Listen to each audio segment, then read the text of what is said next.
নমস্কার বন্ধুরা, আশা করি সকলে ভালো আছেন। কাকলি কিচেনে সকলকে স্বাগত। আজকে একটা দুধের প্যাকেট দিয়ে মতিচুরের লাড্ডু বানিয়েছি। এইভাবে বানালে খুব সহজে দোকানের মতন লাড্ডু বানানো যায়। তাহলে চলুন কি করে বানিয়েছি দেখা যাক। এখানে আমি এক কাপের একটু কম বেসন নিয়েছি। এখন আমি বেসনটাকে চেলে নেব।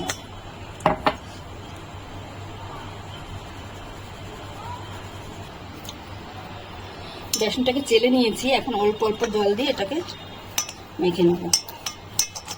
একবারে বেশি জল দেবো না, অল্প অল্প করে দিয়ে মাখতে হবে।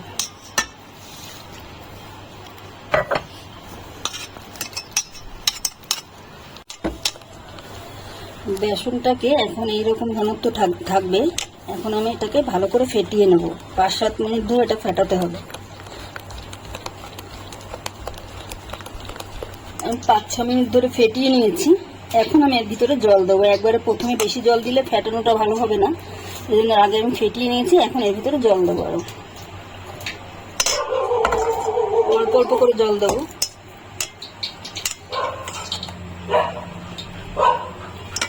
একটু পাতলাই হবে বেশি।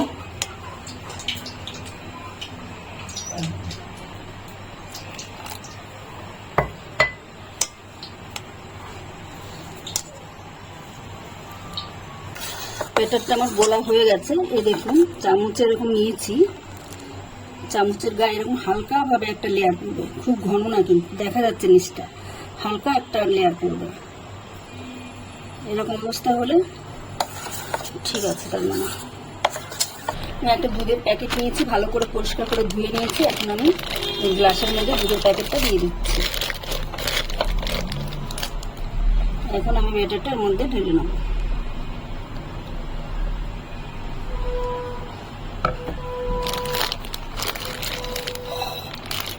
এখানে একটা গার্ডার মেরে নেবো। এই সাইডে এখন একটা আমি কেটে নেবো, একদম ছোট্ট করে, যত ছোট কাটা যায়। এই দেখুন, একটুখানি কেটেছি আমি। তেলটা আমি ভালো করে গরম করে নিয়েছি। এখন 1 ফোঁটা দিয়ে চেক করে দেখি ঠিক আছে কিনা। এই দেখুন, দেওয়ার সঙ্গে সঙ্গে ভেসে উঠেছে, তার মানে এটা আমার ঠিক আছে। এখন আমি এভাবে ছাড়বো দেখলাম। হালকা হালকা ভাবে ঘোরাতে হবে।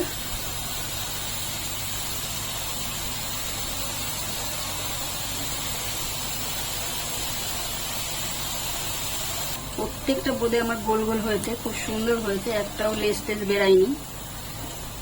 এখন আমি তুলে নিচ্ছি। এটা হতে সময় লাগে না, দেওয়ার সঙ্গে সঙ্গেই হয়ে যায়।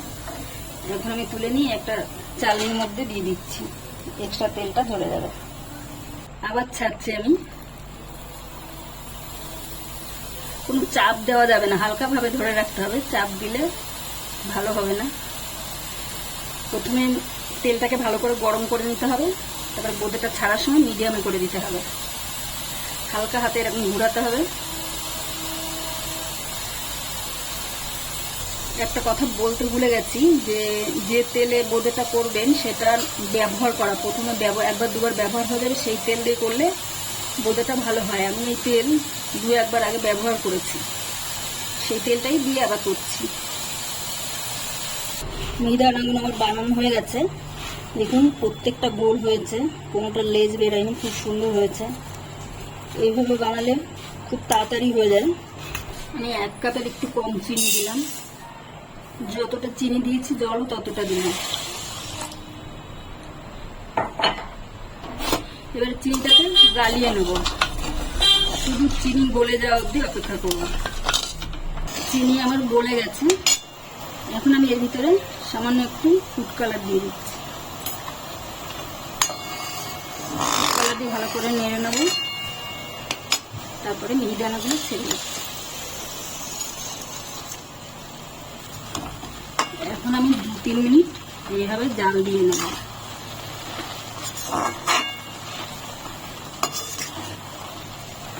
এখন আমি এর মধ্যে কিছুটা চাল মগজ দিয়ে দিচ্ছি। 1 চামচ ঘি।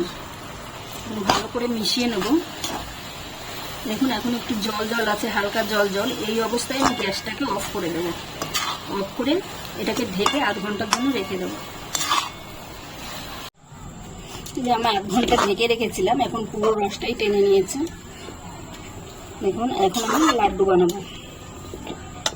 এখন আমি এখান থেকে কিছু কিছু নিয়ে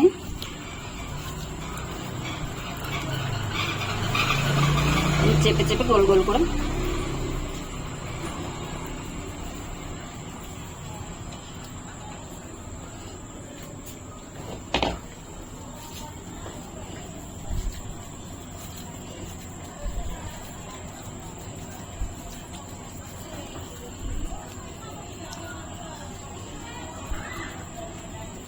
এভাবে আমি সবগুলো বানিয়ে নেব। লাড্ডুগুলো আমার তৈরি হয়ে গেছে। এখন উপর দিয়ে একটু পেস্তা বাদাম গার্নিশ করে দিচ্ছি।